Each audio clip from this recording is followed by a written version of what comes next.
खुदा उनकी अजीम बाबरकत और जलाली नाम में आप तमाम देखने वालों को मेरी और इवेंजलिस्ट शॉन खान की तरफ से बहुत सारा सलाम।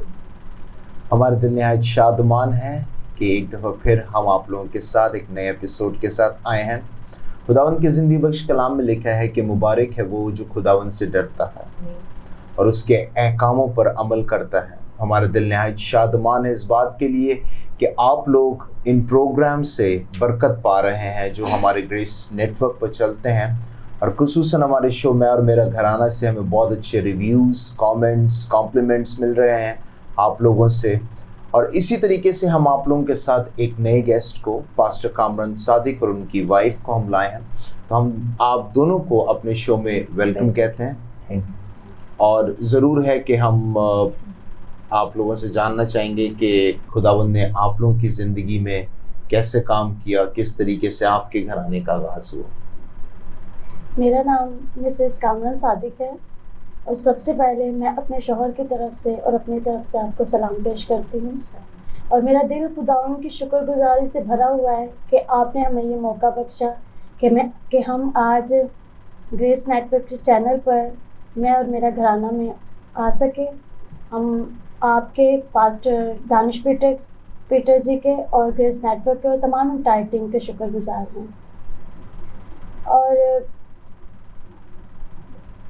मैं खुदा का शुक्र अदा करती हूँ कि खुदावंद ने हमें ये मौका बख्शा कि हम अपनी टेस्टिमनी को आपके साथ शेयर कर सकें।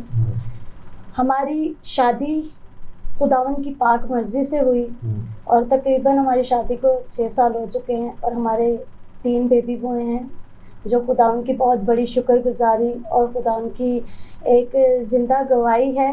और जब हमारी शादी हुई तो उस शादी के 6 से 7 मंथ्स बाद मेरे पास ब्लेसिंग नहीं थी बेबी की, तो मैं बहुत परेशान रहती थी और मैं बहुत दुआ करती थी खुदा से कि खुदा मुझे तो बेबी की ब्लेसिंग दे। पर उस वक्त मेरा ये रुझान होता था, मैं जब भी किसी बेबी को देखती थी तो मैं बहुत ज़्यादा रोती थी और मैं कहती थी बेबी मेरे पास भी होना चाहिए। पर खुदा ने अपने वक्त पर अपनी पाक मर्ज़ी से मुझे बेटा दिया और मैंने जब मेरे पास ब्लेसिंग नहीं थी तो मैंने खुदा से एक प्रॉमिस किया था कि खुदावंद आप जो भी हमें औलाद देंगे वो आपकी खिदमत में होगी, हम उसे खादिम बनाएंगे। और ये खुदावंद की बहुत बड़ी शुक्रगुजारी है कि खुदावंद ने हमें 3 खादिम दिए हैं और हमारी इन पर पूरी मेहनत है कि हम इनको ऐसी तरबियत दें, इनकी पाल परवरिश ऐसे करें कि इनकी ज़िंदगी से खुदा का जलाल ज़ाहिर हो। आमीन आमीन। और जैसे सिस्टर आप बात करी थी कि 6 से 7 महीने के टाइम तक आपके पास जो है ब्लेसिंग नहीं थी, तो उस टाइम पे ज़रूर है कि आपने बहुत सारे चैलेंजेस फेस किए होंगे, बहुत सारे लोगों की बातें भी जो है फेस की होंगी, घराने के अंदर भी बाहर भी। तो किस तरीके से आपने उसको मैनेज किया? जब भी मुझसे कोई पूछता था तो मैं बहुत नाउम्मीद हो जाती थी और मैं बहुत ज़्यादा रोती थी और किसी पर मेरा कोई बस नहीं चलता था। तो सर्दियों के मौसम था तो मैं ना ये जॉब पर होते थे उस वक्त, ये फुल टाइम खिदमत में नहीं थे और मैं ना छत पर जाकर बिना किसी कपड़े के घुटनों के बल होकर 2-2, 3-3 घंटे खुदा से रो के दुआ करते, खुदा मुझे ये ब्लेसिंग चाहिए। और खुदा की बहुत बड़ी शुक्रगुजारी है, मदर डे चर्च में सेलिब्रेट हो रहा था और सारी जो माएँ थीं उनको हार पहनाए जा रहे थे और सेलिब्रेशन किया जा रहा था। तो मेरा दिल ना बहुत मायूस सा हो रहा था कि खुदावंद मुझे वहाँ पर क्यों नहीं बुलाया गया और मेरे पास माँ का ओहदा क्यों नहीं अभी तक। तो उस वक्त जब उन्होंने वो सब सेलिब्रेट कर रहे थे तो मैं बहुत ज़्यादा रो रही थी और खुदा के हुज़ूरी में दुआ कर रही थी।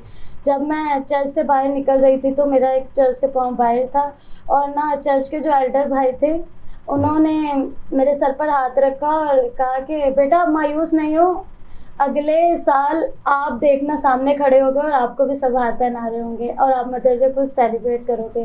तो मैंने उन वर्ड्स को खुदा की तरफ से खुदा के वर्ड समझकर फ़ौरन से आमीन किया और उसके नेक्स्ट वीक बाद मैंने थैंक्स गिविंग की मिठाई जो थी वो चर्च में बांटी और उसके बाद खुदा की शुक्रगुजारी खुदा ने ये ब्लेसिंग मेरी ज़िंदगी में कायम कर दी थी। और खुदा ने मुझे बेटा दिया, और हमने पहले से खुदा से कहा था कि खुदा वो तेरा खादिम होगा, और खुदा ने उसके बाद हमें 2 और बेटे दिए हैं। आमीन आमीन आमीन।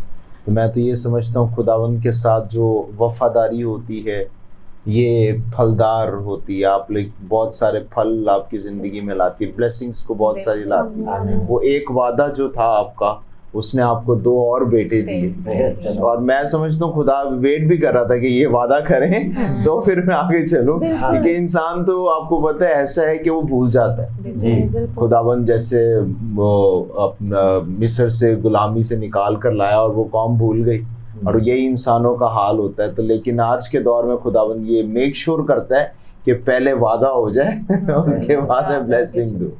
और ये खुदावन की बड़ी शुक्रगुजारी है, खुदावन ने ये सारा 6 से 7 मंथ का जो गैप मेरी ब्लेसिंग में रखा था, ये मुझे प्रैक्टिकल करवाया था उन बहनों के लिए, उन सिस्टर्स के लिए जिनके पास ब्लेसिंग नहीं होती, और वो दुआएं करवाती हैं, रोती हैं, और उन्हें बहुत सारे ऐसे मतलब तजर्बात से गुजरना पड़ता है, बहुत सारी बातें सुननी पड़ती हैं, और बहुत डिफ़िकल्टीज उनकी लाइफ में आती हैं। और अब मेरी इतनी प्रैक्टिकल के बाद मैं उनके पेन को समझ सकती हूँ, और उस पेन के साथ जब मैं उनके लिए प्रे करती हूँ तो खुदावंद उन्हें ब्लेस करता है, और ये खुदावंद की बहुत बड़ी शुक्रगुजारी है। और जब हम उस दर्द को अपने अंदर लेकर फील करते हैं तो खुदावंद उनका आंसर देता है। और जितनी भी बहनें मुझे कभी ये कहती हैं कि बुआ जी आप हमारे लिए प्रे करें कि हमें खुदा ब्लेसिंग दे बेबी की, तो मैं बहुत पेन के साथ, एक दर्द के साथ कहती हूँ कि खुदावंद मैंने भी ये सारे वाक़यात फेस किए हैं, मैं भी इन सारे तजर्बात से गुजर चुकी हूँ, और मैं जानती हूँ कि ये किन हालात में है, और तू इनके दुखों को जानता है, और तू इनके आंसू पहुँच और इनकी ज़िंदगी में ये फल कायम कर। बहुत ही अच्छी गवाही आपने शेयर की। तो पास्टर साहब आपसे जानेंगे कि जब औलाद मिल गई, फिर उसके बाद उसकी परवरिश में एक फैमिली का हेड होते हुए आपने कैसे अपने काम को सर अंजाम दिया? बिल्कुल, मैं यहाँ पर एक हवाला पढ़ना चाहूँगा कि फैमिली का हेड होते हुए यानी सरबरा होते हुए अपनी औलाद को किस तरह से हमें ट्रीट करना चाहिए, कैसे उनकी पाल परवरिश करनी चाहिए। तो इफ्सियों का खाता है, उसका 6वां बाब है, और उसकी 4थी आयत की तिलावत मैं आप सब के लिए पढ़ूँगा। खुदा के कलाम में यूँ लिखा है, और ए औलाद वालों तुम अपने फर्जंदों को गुस्सा ना दिलाओ, बल्कि खुदावंद की तरफ से तरबियत और नसीहत दे देकर उनकी परवरिश करो। आमीन। ये हवाला जो हमने खुदा के कलाम में से पढ़ा है, ये हवाला हमें बताता है, समझाता है, सिखाता है, सबक देता है कि हमने अपनी औलाद को गुस्सा नहीं दिलाना। और मैंने ये फील किया है प्रैक्टिकली, मैंने अपने बड़े बेटे के साथ जब मैं बात करता हूँ तो कई दफ़ा मैंने उसे डांटने की कोशिश की, गुस्सा किया, तो उसका रिप्लाई जो है गुस्से में नहीं आता, स्टार्टिंग में नहीं आया। कुछ चीज़ें उसने जब सीखना शुरू कर दी ना, तो वो वापस वो मुझे फीडबैक देने लगा या रिप्लाई वैसा देने लगा। जैसे मैं सजदा करता था, दुआ करता था, तो वो छोटा ही था तो ऐसा करने लग गया। और जैसे हम गीत गाते थे मिलके दोनों, तो वो हमारे साथ, उसको बोलना तो तब आता नहीं था, 6 मंथ का था, तो वो अपनी जो उसकी उस वक्त बोली थी तो उसी में वो आ करता रहता।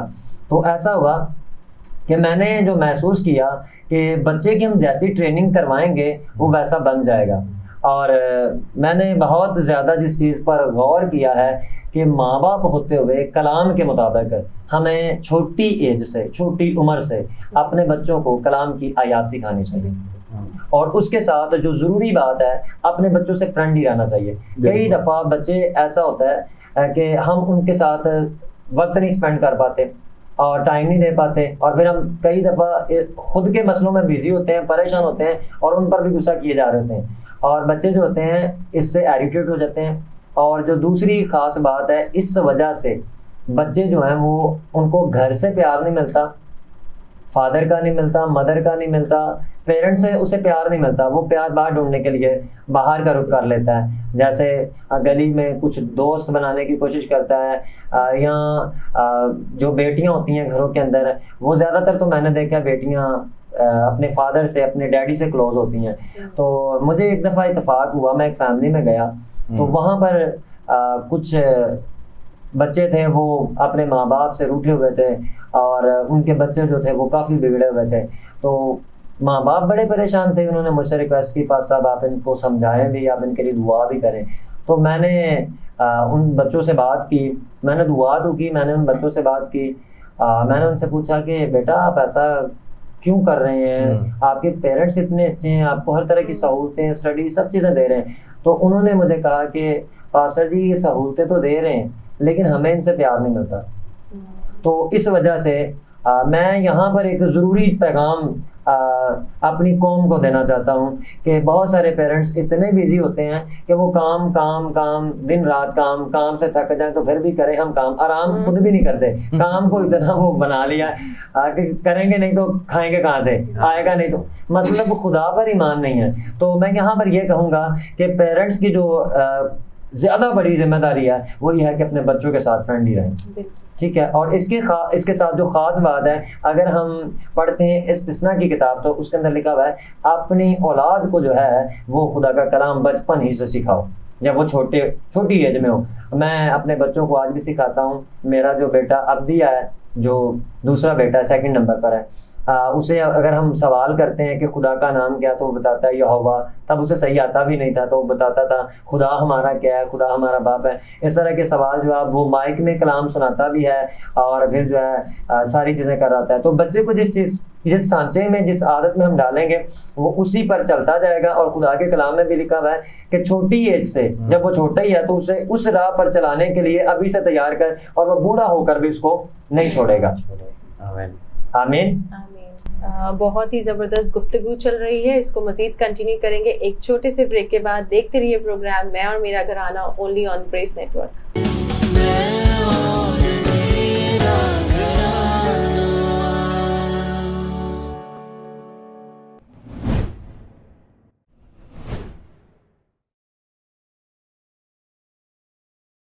Welcome back. जैसे हम पास साहब से बात कर रहे थे, पास साहब बता रहे थे कि फैमिलीज़ के अंदर नाइत्तफाकियाँ बहुत हैं, और इसके जो मेन वजह जो खुदावंद का कलाम हमें बताता है वो ये है कि मोहब्बत की कमी है। तो आप क्या समझते हैं बेहतर इस बात को कि किस तरीके से मोहब्बत का बीज ऐसी फैमिलीज़ में, अब मैं शुरुआत वाली नहीं, ऐसी फैमिलीज़ जिनके अंदर पहले से बिगाड़ आया हुआ है, उनके अंदर मोहब्बत का बीज कैसे बोया जा सकता है। अब अक्सर पास्टर्स तो बोलते हैं जी कलाम सुने, कलाम पढ़ें, ठीक है, ये चीज़ करते भी हैं लोग, कुछ इम्प्लीमेंट हफ्ता 2 हफ्ता महीना करके फिर वो पीछे हट जाते हैं। लेकिन कुछ ऐसा तरीका आप व्यूअर्स को बताएं कि किस तरीके से मोहब्बत को बोया जा सकता है फैमिलीज़ के अंदर, ताकि उनके अंदर वो बिगाड़ हटता रहे और खुदावंद फिर उनके घराने पर कब्जा करता रहे। आमीन जी। बड़ा अच्छा सवाल आपने किया कि फैमिलीज़ के अंदर मोहब्बत बहुत ज़रूरी है। और आपने एक बड़ी खूबसूरत बात यह की है कि पास्टर्स कहते रहते हैं कि कलाम सुने, मोहब्बत में बने रहें, तो कलाम सुनने के बावजूद भी लोगों में वो मोहब्बत नहीं होती। बिल्कुल आप ठीक कह रहे हैं। हमें एक खुदा के कलाम में से हवाला मिलता है, लिखा है कि गॉड इज़ लव, खुदा मोहब्बत है। अगर खुदा मोहब्बत है तो जो उसके पैरोकार हैं, जो उसके लोग हैं, उनमें भी मोहब्बत होना बहुत ज़्यादा ज़रूरी है जी। और इसके साथ जैसे खुदा मोहब्बत है तो हमारे दिलों में मोहब्बत होनी चाहिए। अच्छा, ये बिगाड़ मैंने जो महसूस किया कि ज़्यादातर पता है कहाँ पर हो जाता है जी। ऐसा लगता है कि जहाँ पर बर्दाश्त नहीं होती ना, वहाँ पर ये जो मामले हैं ज़्यादा हो जाते हैं, लड़ाई के, झगड़े के। ये पास साहब आपने जो बात की ना बिगाड़ की, ये जो बर्दाश्त वाली जी, तो ये मामला वाकई में फैमिलीज में बहुत ज़्यादा, और ये सबसे पहले स्टार्ट होता है मियाँ बीवी के अंदर। बिल्कुल ऐसा। मियाँ बीवी के अंदर जब हड्डा होता है, जो वैसे थोड़ा सा जो है ना लड़ाई हो जाती है, जिसके अंदर फिर जो है ना एक को तो हारना पड़ता है। बिल्कुल ऐसा है। और यहाँ पर जी एक को हारना पड़ता है, और जब तक वो कोई हारेगा नहीं तो काम नहीं बनेगा। सही कह रहे हैं आप।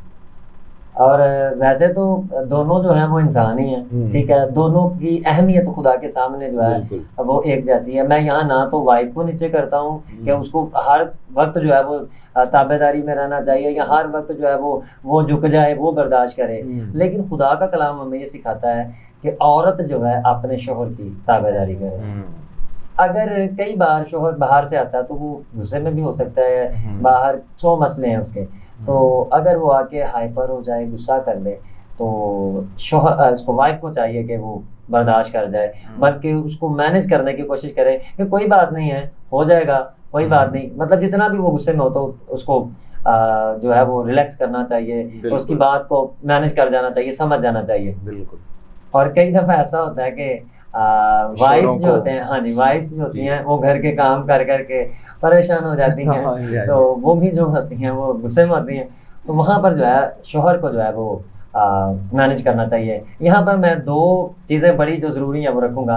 एक लिखा हुआ है कि शोहर जो है वो अक्लमंदी से अपनी वाइफ के साथ बसर करे, अक्लमंदी के साथ। इसको मैं दोबारा दोहराऊंगा, अक्लमंदी के साथ। अब मैंने देखा है लड़ाई की वजह पता है क्या, जब शोहर बेअकली पे आ जाता है ना, अक्लमंदी के दायरे से बाहर निकलता है, तब झगड़ा शुरू होता है। अगर वो अक्लमंद के दायरे के अंदर रहे, एक सर्कल है ना ये हमारे पास, उस सर्कल के अंदर रहे तो झगड़ा नहीं होगा।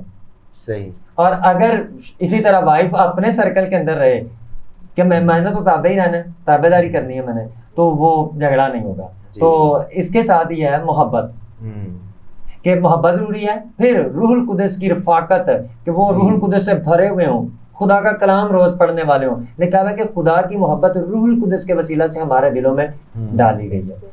तो ये बहुत ज़रूरी है, बड़ा अच्छा सवाल है। और मैं नाजरीन से भी यही कहूँगा कि आप अगर आपके साथ कभी ऐसा मसला हो रहा हो या होता है तो आपको करना ये चाहिए, अगर शोहर को आ जाए गुस्सा तो आपको बर्दाश्त कर लेना चाहिए, और अगर वाइफ को आए तो शोहर को मैनेज करना चाहिए।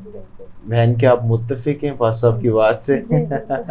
तो आप क्या समझती हैं कि वाइफ की क्या रिस्पॉन्सिबिलिटी होनी चाहिए घर के अंदर? जैसे पास साहब ने बहुत अच्छी बात की, आप एक औरत के नज़रिए से बताएं जरा। बिल्कुल पास्टर जी के साथ मैं मुत्तफिक हूँ, क्योंकि अगर एक वाइफ अपने हस्बैंड के ताबे रहेगी तो कोई बिगाड़ आ ही नहीं सकता, और दोनों एक दूसरे के साथ इत्तेफाक के साथ गुजर बसर कर सकते हैं, और इनकी मोहब्बत को देखकर पूरा घराना जो है वो ब्लेसफुल हो सकता है। और जो बच्चे इनके अंदर मोहब्बत देखते हैं तो फिर उनके अंदर भी वो मोहब्बत ट्रांसफ़र होती है। अगर घर में लड़ाई झगड़े हो रहे हैं तो बच्चों पर वैसा ही असर पड़ेगा, वो भी लड़ाई झगड़ा देखकर उसको अपने अंदर अडॉप्ट कर लेंगे, और अगर मोहब्बत होगी तो फिर वो मोहब्बत अडॉप्ट करेंगे। तो आप जैसा अपने घर का माहौल रखोगे वो वैसा ही क्रिएट होगा। और ये तो औरत का काम होता है, घर का माहौल जो है वो औरत ने बनाना है, और घर की जो देखभाल होती है वो हस्बैंड की रिस्पॉन्सिबिलिटी है। सरबराह की बहुत अहमियत है घराने के अंदर। मैं समझता हूँ सारी चीज़, सारा दारोमदार एक घराने का सब कुछ सरबराह से चलता है। अगर सरबराह दुरुस्त है, अगर सरबराह के काम दुरुस्त हैं, अगर सरबराह के फैसले दुरुस्त हैं, तो एक घराना दुरुस्त है। तो सरबराह की क्या इम्पोर्टेंस है, और क्या उसके ऐसे काम हैं जो उसे करने चाहिए जिससे वो बेहतरीन सरबराह एक घराने का बन सके? बिल्कुल, आपने बहुत अच्छा सवाल किया है, और मैं समझता हूँ मसीहत के अंदर ये वाला सवाल जो है बहुत ज़रूरी है, बहुत ज़रूरी है। और इस पर मैं बात करते हुए ये कहूँगा कि जो सरबराह है, मैंने जो प्रैक्टिकली देखा है वो सारे काम कर रहा होता है। सारे काम, जैसे सारे काम करने से मुराद ये है कि पहली बात यह है कि वो जॉब करता है, ठीक है, उसके बाद वो अर्निंग करता है, कमाता है, अच्छा मैं अपने बच्चों को सहूलतें दे सकूँ, पढ़ा सकूँ, ठीक है। मैंने जो सारा वाक़या नोट किया है वो सारे काम अच्छे कर रहा होता है। सरबराह के अंदर एक चीज़ की कमी पाई जा रही होती है, जो मैंने क्रिश्चियन सरबराह देखे हैं मसीही, और विज़िट के दौरान, खिदमत के दौरान मैंने ये बड़ा नोट किया है कि घर के सरबराह बाकी सब कर रहे होते हैं, वो दुआ नहीं कर रहे होते, दुआ नहीं कर रहे होते, उनकी अपनी रूहानी ज़िंदगी नहीं होती। मतलब बच्चों को कह रहे होते हैं कि ये चर्च नहीं जाता, बेटे का शिकवा मुझसे कर रहे होते हैं कि पासा भी मेरा बेटा चर्च नहीं जाता, और मैं पूछता हूँ भैया आप क्यों नहीं आते? सरबराह से पूछता हूँ, मैं वहाँ बिजी था, मुझे 2000 की दिहाड़ी मिल गई, मैं वहाँ चला गया। मतलब आप नहीं जाओगे तो बच्चे कैसे जाएंगे?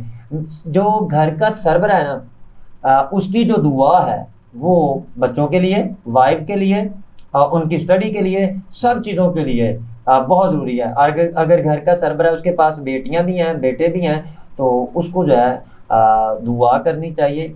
अभी छोटे ही हैं तो उनकी मैरिज के लिए भी उससे दुआ करनी चाहिए। और फिर अगली बात है उसकी, कई दफ़ा वो स्टडी में सब कुछ उन्हें दिला देता है जी कि मैं बेटा तुझे ये भी देता हूँ, यूनिफॉर्म सब चीज़ें दिलाता हूँ, लेकिन उसकी स्टडी के लिए दुआ नहीं करता कि ये कामयाब हो जाए, पढ़ लिख जाए। और ये मेरे प्रैक्टिकल से गुजरा के लोग मुझे कहते हैं कि मैंने इसे इतना कुछ किया लेकिन ये बच्चा कुछ करता ही नहीं है, जबकि उसके पीछे प्रेयर की जरूरत थी। सरबरा को प्रेयर करनी चाहिए। जैसे आप बार बार इस बात को फोकस कर रहे हैं, एक प्रेयर की ज़रूरत थी, तो मैं ये समझता हूँ एक फैमिली के अंदर प्रेयर की बड़ी इंपॉर्टेंस है, दुआ की बड़ी अहमियत है जी, और बगैर दुआ के घराने तितर बितर हो जाते हैं। बिल्कुल ऐसे। तो जो है प्रेयर जो है ये बहुत लाजमी है। एज अ पास्टर आप जैसे बता रहे हैं कि मैं घरानों के अंदर विजिट करता हूँ, घरानों के मसले देखता हूँ, और ज़्यादातर मैंने ये देखा है कि सरबरा बाकी सारे काम तो कर रहा होता है लेकिन रूहानी लाइफ को बैलेंस नहीं कर रहा। और ये दोनों चीज़ों को मैं समझता हूँ, दुनियावी भी और रूहानी भी, ये दोनों बैलेंस होनी चाहिए। सही कह रहे हैं। और जब ये दोनों बैलेंस होंगी तो फिर जो है अच्छा गिराना हो जाएगा। बेहतरीन, बिल्कुल सही कह रहे हैं। बेहतरीन। और यहाँ पर एक और कलाम की आयत कहूँगा, लिखा हुआ है कि शौहर जो घर का सरबरा है ना, वो अपने बच्चों को खुदा के कलाम की तालीम दे। दिलवाना अलग बात है, संडे स्कूल भेज के, चर्च भेज के, पास्टर के पास भेज के, लिखा हुआ है कि वो खुद दे। अच्छा, अब खुद तो उसे आता नहीं है तो बच्चों को कैसे सिखाएगा? तो उसको खुद खुदा के कलाम से रोशनास और तालीम याफ्ता होना बहुत ज़्यादा ज़रूरी है।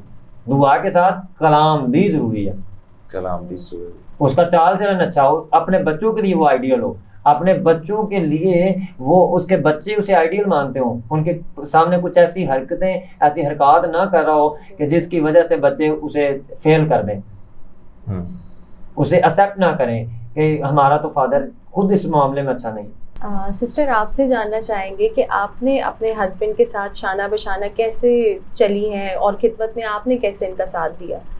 ये बहुत खूबसूरत क्वेश्चन किया है आपने। जब हमारी मैरिड हुई और ये पास्टर की खिदमत सर अंजाम दे रहे थे, तो मैंने इस खिदमत को अपना विजन बना लिया था।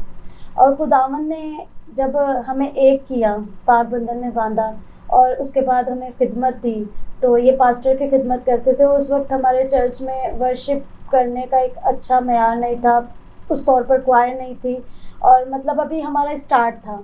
तो उस वक्त ये कलाम की खिदमत करते थे और मैं वर्शिप की खिदमत करती थी, और इसी तरह हम शाना बशाना आगे बढ़ते गए। और मैंने कभी भी इन पर ये नहीं किया कि ये अकेले खिदमत करें, हमेशा मैं हर कदम पर इनके साथ रही हूँ।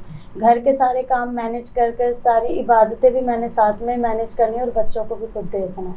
आमीन, आमीन। और कभी कभी तो ऐसे होता था, जब मेरे जो बड़ा बेटा है और उसके बाद खुदावन ने हमें सेकंड बेटा दिया, तो दोनों मतलब एक साल का ना वक्फा था इनमें, तो एक को मैं इस गोद में बिठाती थी, एक को इस गोद में बिठाती थी, और दोनों को हैंडल करके, क्योंकि ये किसी के पास जाते नहीं थे और रोकर वापस मेरे पास आ जाते थे, तो फिर मैं उनको एक को इधर बिठा के, एक को इधर बिठा के, और माइक पकड़कर और पूरे फोकस के साथ खुदा के साथ राउंडा रख के वर्शिप भी करती थी। और सब मतलब हैरान होते थे, बुआ जी आप ये कैसे मैनेज करते हो, मतलब बच्चे रो रहे होते और आप उन पर ध्यान भी नहीं देते और प्रस्तिश करते हो, मतलब उस दौरान आपने इनको नहीं देखना। और कभी कभी मैं उनको बैग भी इनके दूध का पास रखती थी और साथ में फीडर भी बना के दे रही हूँ, और ऐसे मतलब सारा मैनेज करना है कि हमारी खिदमत में किसी भी तरह का कोई रुकावट नहीं आए।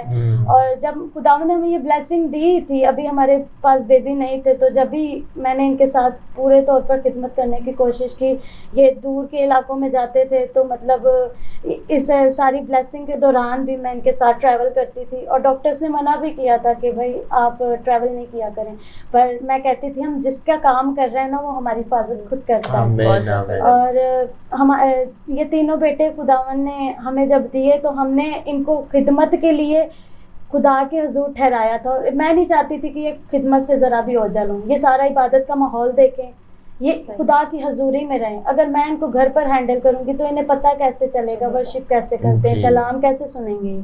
तो जितना मर्जी तंग करे, अक्सर लोग हैं तो माओ से पूछे आप इबादत पे क्यों नहीं आते, आप चर्च क्यों नहीं बच्चों बच्चों की को वजह वो तो हमारे बच्चे बहुत तंग करते हैं। तो हम जी। उनको, अगर बच्चों को आप खुदा की हजूरी से दूर रखेंगे तो फिर बच्चे कैसे सीखेंगे। हम खुद बिल्कुल। बच्चों को सिखाना नहीं चाहते, क्योंकि खुदावंद भी कहते हैं कि बच्चों को मेरे पास आने दो, क्योंकि आसमान की बादशाह यसो ही की है।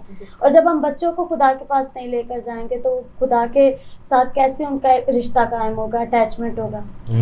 तो सिस्टर मैं ज़रूर चाहूँगी कि आप थोड़ा सा हमारा ये जो टाइटल है मैं और मेरा घराना, इसको गुनगुना के ज़रा हमारे व्यूवर्स को भी सुना दें।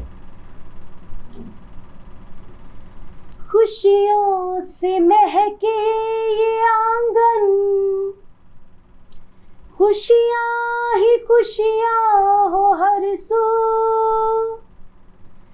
खुशियों से महके ये आंगन, खुशियाँ ही खुशियाँ हो हर सू। खुशियाँ ही खुशियाँ हो हर सू। दुख जो हमें आ दबाए, रूहुल कुदस से बात करेंगे। दुख जो हमें आ दबाए, रूहुल कुदस से बात करेंगे। मैं और मेरा घराना यीशु मसीह के साथ चलेंगे। यीशु मसीह से बात करेंगे, यीशु मसीह के साथ रहेंगे। मैं और मेरा घराना। आमीन आमीन। मैं और मेरा घराना यीशु मसीह के साथ चलेंगे। पास अब ज़रूर है, मैं चाहूँगा कि आप हमारे व्यूअर्स के लिए प्रे करें, घरानों के लिए, फैमिली के लिए, ब्लेसिंग के लिए प्रे करें।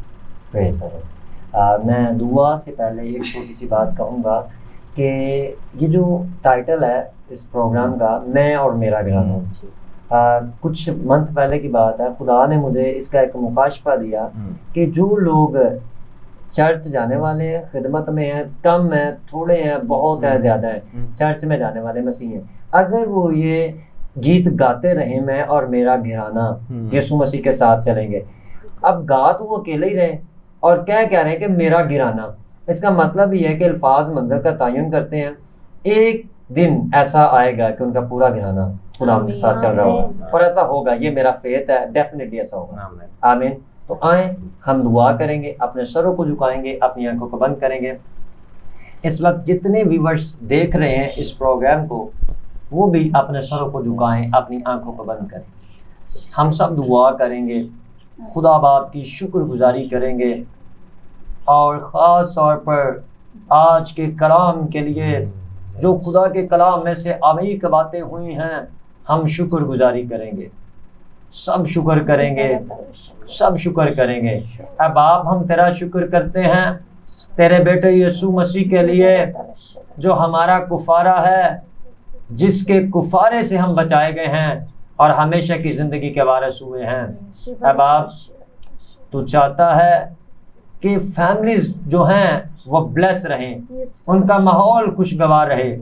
कादिर मुतलिक खुदा बाप, मैं तमाम देखने वालों के लिए दुआ गो हूँ कि इनकी फैमिलीज़ के अंदर अगर कोई ख़ानदानी कर्ज है, कोई ख़ानदानी लानत है, कोई झगड़ा है, कोई फसाद है, कोई जादू है, कोई टोना है, कोई तावीज़ है, कोई भी शैतानी प्लानिंग है, कोई भी शैतानी मंसूबा है जो इनकी मैरिज लाइफ को ख़राब कर रहा है, उसके अंदर बिगाड़ ला रहा है, या किसी भी तरह से मैरिज जो है वो डिस्ट्रॉय है, या किसी भी सबब से रिश्ते टूटे हुए हैं, आज यीशु के नाम से वो सारे रिलेशन, वो सारे रिश्ते बहाल हो जाएं। आमीन। यस है खुदा बाप, मैं यीशु मसीह के नाम से मिन्नत करता हूँ, तेरा रहम जारी हो जाए, हर एक मुर्दा रिश्ता जो है, जो डेड हो चुका है, वह जी उठे यीशु के नाम से।